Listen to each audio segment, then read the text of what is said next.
Hello guys, welcome to today's video. Today I have another Dahon bike over here, and this is a Dahon Dream D6.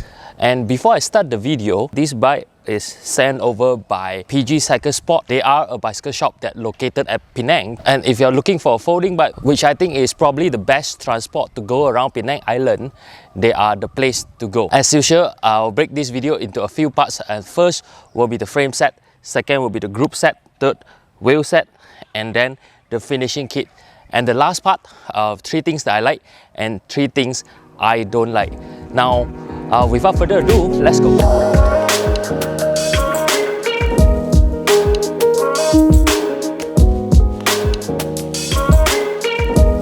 So I think if you're familiar with my channel, I've been review a few Dahon bikes so far. And if you're new here, check out the link at here. In short, they are one of the largest folding bike manufacturer in the world. They do produce folding bike that come with a decent quality and affordable price. Now let's start with the overall bike over here.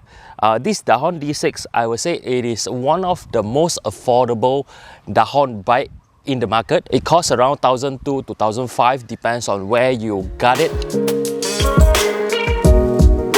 So as I mentioned in some of the previous video, there's a lot of folding bike usually made with aluminium, and there is folding bike that made with steels, and this one, it is a high tension steel tubing folding bike. The main tube over here is slightly curved, and you have this front small triangle and the rear triangle over here. Rather traditional geometry if you ask me. You have a high tension steel fork in front.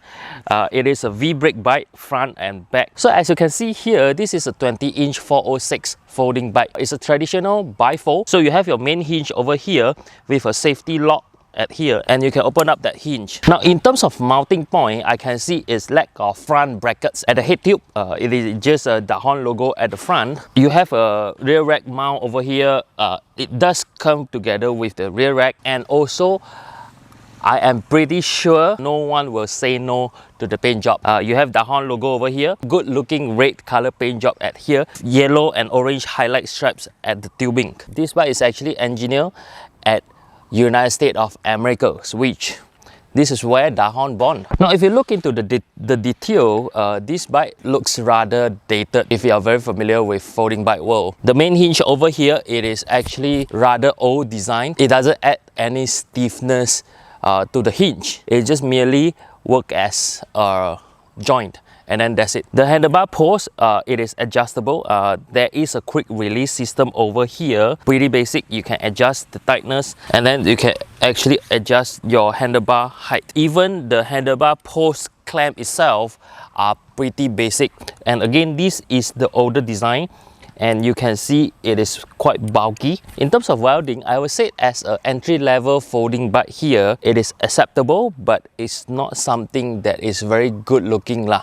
It definitely can be better, but I guess because of the cost, hence it looks like this. You'll see the welding is not as tidy as other Dahon bike, especially the aluminium counterparts, or even if you compare to FN Horn, the one that I have, FN Horn Gas, the welding are still better than this bike over here. Now the recent Dahon bike, all of them does come with this supporting rail over here.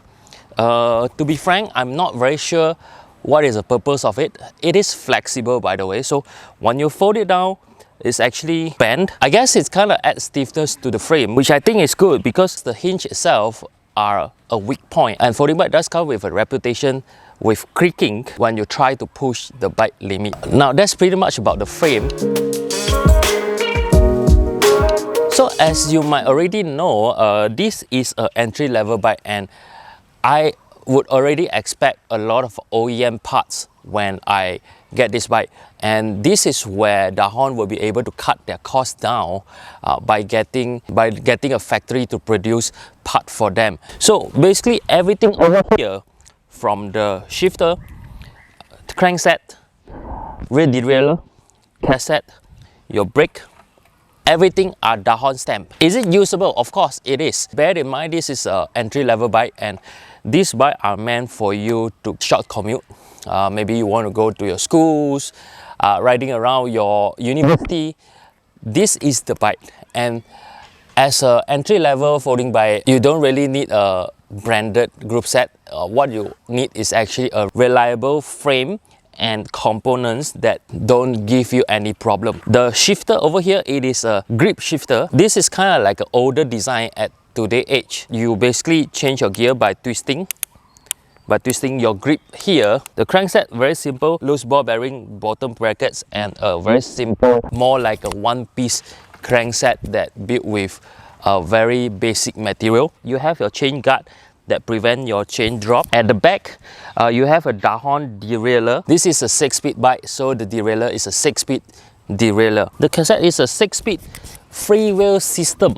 So if you don't know, there is quite a difference in terms of cassette system and the freewheel system. I will go into this on 3 things I like and 3 things I don't like. But over here, it looks decent, can be used lah.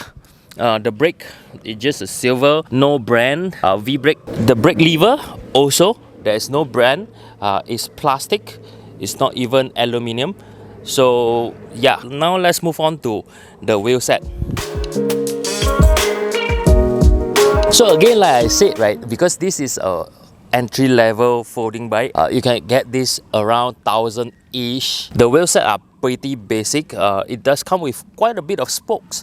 There is no logo, nothing. At the hub, I assume it is a traditional ball bearing hub. It is a 406 20-inch wheel. It is a V-brake system lah.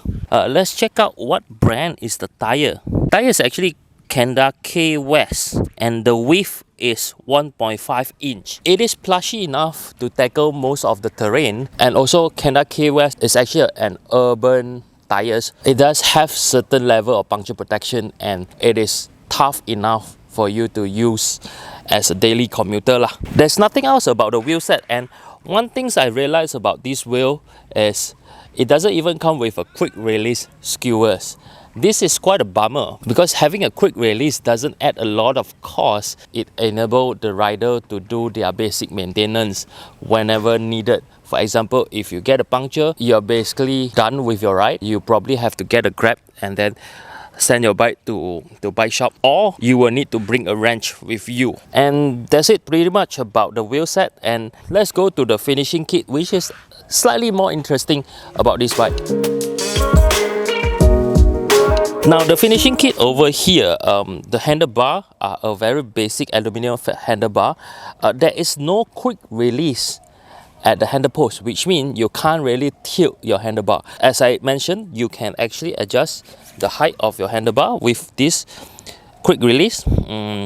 Usually handle posts like this, it does give an advantage of flexibility, but it does come with a downside, which is lower stiffness as well. Seat post 33.9 oversized seat post come with quick release.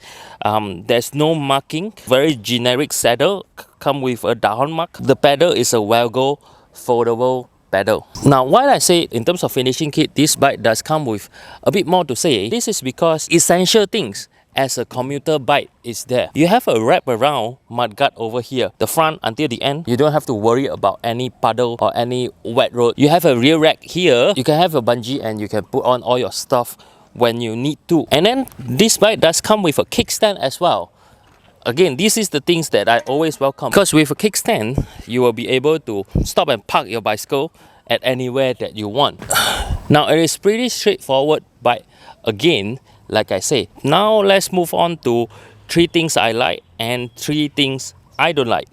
Now let's come back to 3 things I like and 3 things I don't like, and I will start with 3 things I like first. Now the first thing that I like definitely will be the price point. At somewhere around 1,300 to 1,500, you will be able to get a reliable brand and a relatively good looking folding bike, and this is a very good point to start. Now the second thing will be all the accessories that are already fitted on the bike. You have rear rack, you have kickstand, which is a rather complete package compared to the others. Usually bike that are priced at a more premium doesn't even come with a kickstand, and this again, at this price point, you are getting everything complete in the package. And the third thing that I like will be the brand and also the design, how this bike look like. So of course, first will be the Dahon brand itself. It is a very reputable folding bike brand where you won't go wrong with them.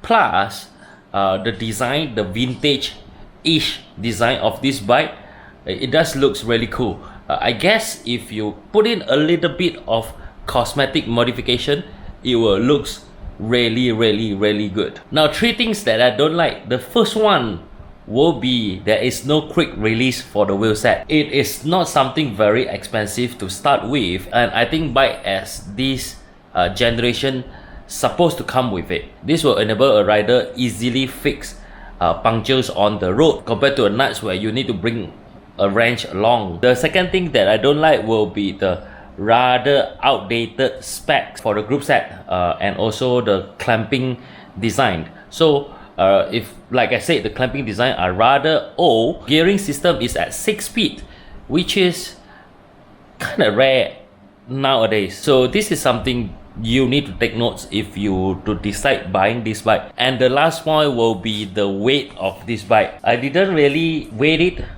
with a proper weight system, but by holding it and riding it, I can feel it is somehow heavy. Also, of course, when it is priced at a rather low spec and beginner bike, I wouldn't expect the weight will be very light, but with this weight it might cause some trouble if you want to like fold it up and then commute with MRT. Like you need to carry around, then it will cause some trouble lah. I think that's all for this video. So this is my first impression of Dahon D6, and if you like video like this, do subscribe to my channel and also hit the little bell icon so that you get notification whenever I upload a new video. And if you are a bike shop and you are willing to let me review your bike, do reach me out on Instagram, link down below in the description, and I will see you in the next video. Bye bye.